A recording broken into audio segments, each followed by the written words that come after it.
everyone. Welcome back to another episode of Looking into Politics. I'm your host, Leah Sarir, and today we have the honor of getting to know and interview and getting to know more about City Councilman ex-Mayor Mr. Bozajian. Mr. Bozajian, welcome and thank you for being here today. Now, let's get started. I always like to start off by getting to know more about my guest. So, Mr. Bozajian, tell us a little bit about yourself. Where are you from, what you've accomplished so far, all that.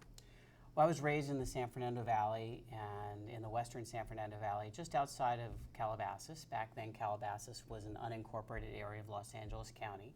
Attended Taft High School in Woodland Hills, UCLA, and then USC School of Law. I was a prosecutor for most of my career with the Los Angeles County District Attorney's Office. And in 1997, I was elected 25 years ago to the Calabasas City Council. I'm in my sixth term, have served 6 years as mayor in staggered terms because we rotate like most smaller cities. And I've been very active in the California Contract Cities Association, and I'm on its board and was president in 2011-12. And I'm presently also very active in the League of California Cities, and I'm president of the Los Angeles County Division of the League. Very nice. What inspired you to become councilman? You know, I've always loved growing up in the area I did, and I always was interested in politics and history and municipal government. And after I graduated from law school and established myself at a pretty young age, I got involved in city politics. I served for 4 years on a city commission.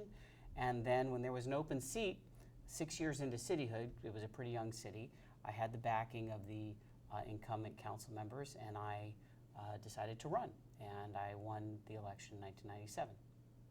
Wow. What is unique insight that a councilman carries out that the general public does not know? I think the general public doesn't always understand and appreciate the details of being a council member. There's most of the work of a city council member is done by the city council member, not by handlers or by staff. The council member has to be very, very involved in the details of the community.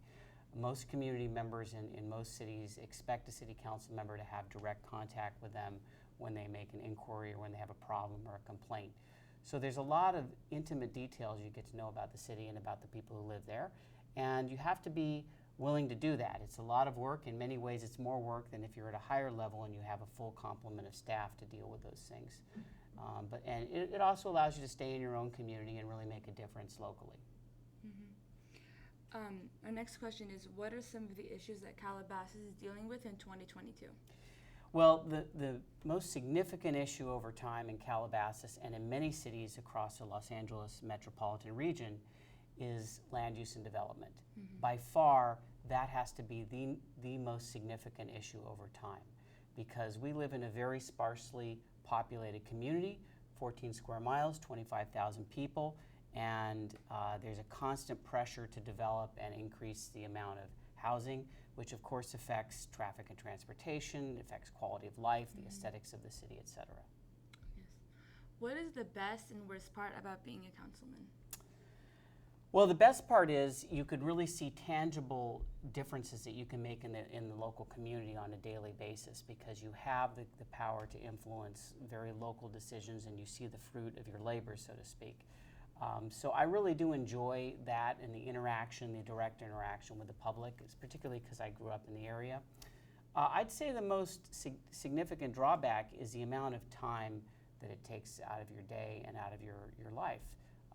25 years is a long time to be on a city council, and it really has been a big part of my life, and it's drained a lot of time. I enjoy doing it, but you have to be willing to sacrifice that part of your life and also your privacy a little bit. Yeah.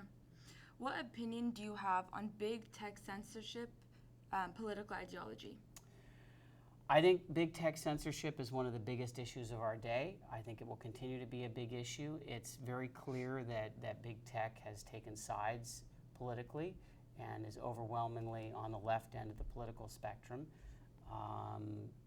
It's not any one candidate or any one person they're trying to demote or promote.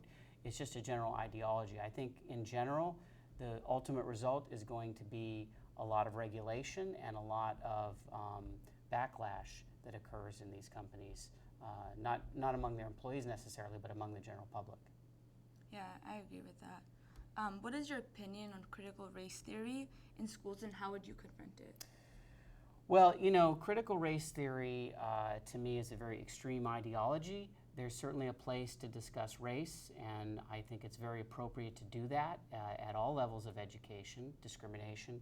But to start out with the assumption that everything and everyone is racist, and to teach that as the only theory, and to me is inappropriate.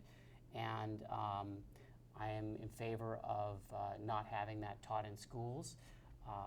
It seems to me that it should be called critical racist theory, because it's an extreme ideology. The proponents of critical race theory always claim that it's not taught in schools, and therefore they should have no problem with any kind of ban on it, because if it's really not taught in schools, then there's no issue for them to complain about. But I think we all know that whatever you call it, that ideology is kind of an indoctrinating ideology that is taught in schools, and I oppose it. Yeah, I agree. I feel like when it's taught about it, it's like people are like, oh, like this is a problem now. And once people think about a problem, then that could even become more racist, Like, I feel like they issue it too much a little bit. My next question is, what are your thoughts on cancel culture, and is cancel culture real?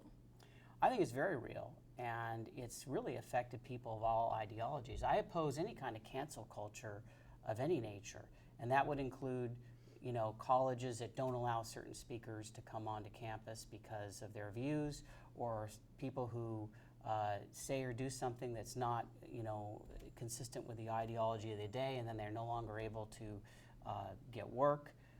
Actors and actresses who speak out.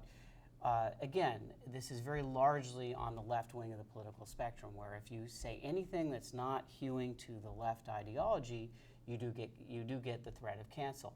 Now, I think that the tide is changing, though. I think that with all the media out there and the ability to broadcast these things, that people who do get canceled have an audience to complain to, and there is tremendous pressure not to engage in that activity. We'll see how far that goes, but I am definitely opposed to it, even if it's an ideology I don't agree with. I think it should be allowed to be stated, and people should not, unless it's harmful to the public. Obviously, there's certain things that are dangerous or harmful that are illegal activities, and something like that. But other than that, there should be no problem with voicing your viewpoints, regardless of what they are. Very well said. What has transpired since Trump left the office? Well, what's transpired is the Democrats have taken control of all three branches, the Congress, the House, the Senate, and the presidency. And, you have a change in ideology. It went from a conservative-dominated ideology in the executive branch and the Senate to a liberal ideology. Trump was a lightning rod for criticism, and he brought, I think, a lot of it on himself. And as far as Biden, in the change in direction, you also have some additional problems that occurred. You have huge economic problems, and now you have a war that may expand in Eastern Europe.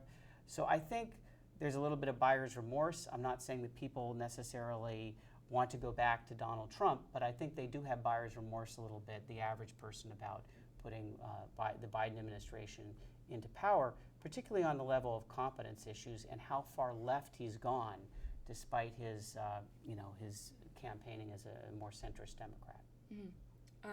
Going into Biden, what do you think the Biden administration has gotten right and wrong? Well, in terms of some of the topsy-turvy things that the Trump administration did, and the personality issues that Trump had, and the behavioral issues he had, Biden is certainly less of a lightning rod for that. But I do think that some of the far left appointments and ideologies are really inconsistent with the American government. And I think that I think what's going to happen ultimately is the public will take corrective action. We have elections coming up in a few months. As always happens in midterm elections, there'll be an adjustment, but I think there's going to be a big adjustment. I think the Democrats are going to be largely tossed out of power. And it's not that people hate Democrats, it's just that Biden has definitely gone too far to the left for most people's comfort. Okay. What are your thoughts on Contanji Brown, and do you think she was a qualified candidate? I think she was a qualified candidate. There's a broad range of qualifications for the Supreme Court. I think, was I supportive of her nomination? I don't agree with her ideology, so I'd say no. She was qualified. The problem really was from the outset saying, I'm going to choose and only choose a black woman. If he had just chosen Contanji, it would have been fine, I think, for most people because she had the qualifications. But to say you're going to limit it to just this category of narrow, specific people automatically drew skepticism and criticism. As far as her ideology, she's replacing a liberal justice, and she will be a reliable, very liberal judge on the Supreme Court. I think everybody kind of expected that, and they should expect, regardless of what she says in the confirmation hearings, that's what you're going to get. But as far as qualifications, yeah, I think she was qualified. Mm-hmm. Yeah. What do you think of her response was, what is a woman? And she wasn't able to answer that. Well, we've now had this ideology that's prevalent on the far left, which is you can't categorize people by gender anymore. There's like an attempt to neutralize gender, which I think is silly. It's one thing to say you should be tolerant of people of different sexual orientations or identities. It's another thing to not know what a man or a woman is. And I found her answer very puzzling. I would have thought she would be better prepared to answer it, but it seems to me that she was maybe catering a little bit too far to the far left on that kind of answer. I mean, you could easily say, look, I here's what a woman is, here's what a man is, but that doesn't mean that we discriminate against people who have different identifications or different orientations. That would have been fine and accepted by the majority of the public. Mm-hmm. I definitely agree with that. Well, that's a wrap-up of our show, of this episode, Looking into Politics. Thank you so much for being here. Thank you.